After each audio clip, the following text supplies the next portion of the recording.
राम लखन दूनो बन के अहेरिया अरे बन बीचे खेलना शिकार रे ललनवा अरे बन बीचे खेलना शिकार रे ललनवा। लंका नगरिया से आइल रावणवा अरे जय जय करेला पुकार रे ललनवा अरे जय जय करेला पुकार रे ललनवा। तनिक भिक्षा दे द राम की रानियवा अरे देखती दूसर दुआरी रे ललनवा अरे देखती दूसर दुआरी रे ललनवा।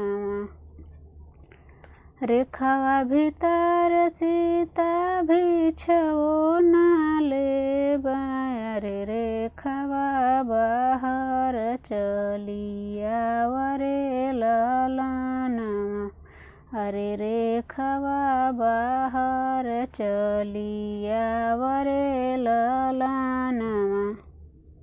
जोगिया के बात सीता टरबो ना कइली अरे रेखावा बाहर चली गइली रे ललनवा अरे रेखावा बाहर चली गइली रे ललनवा।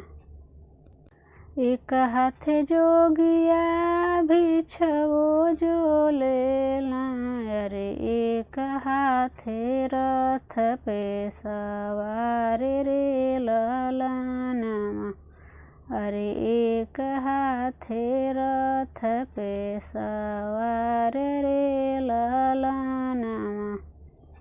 खेली के शिकार राम बन से लवटला अरे देखला महलिया बड़ा सुन रे ललनवा अरे देखला महलिया बड़ा सुन रे ललनवा।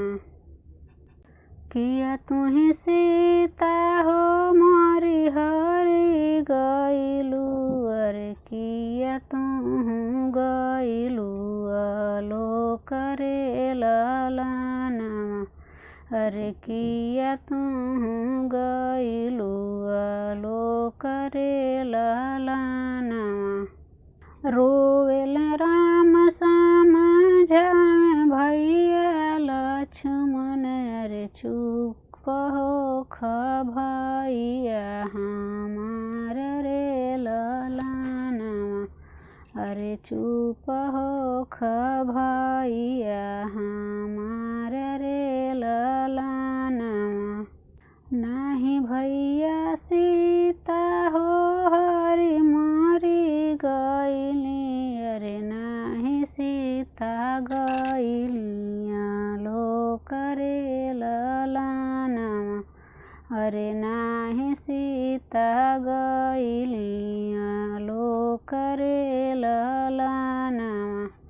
जोगिया के भेष धके आइल रावणवा अरे सीता के हरनिया ही के गइल रे ललनवा अरे सीता के हरनिया लेके गइल रे ललनवा। राम लखन दूनो बन के अहेरिया अरे बन बीचे खेलना शिकार रे ललनवा अरे बन बीचे खेलना शिकार रे ललनवा।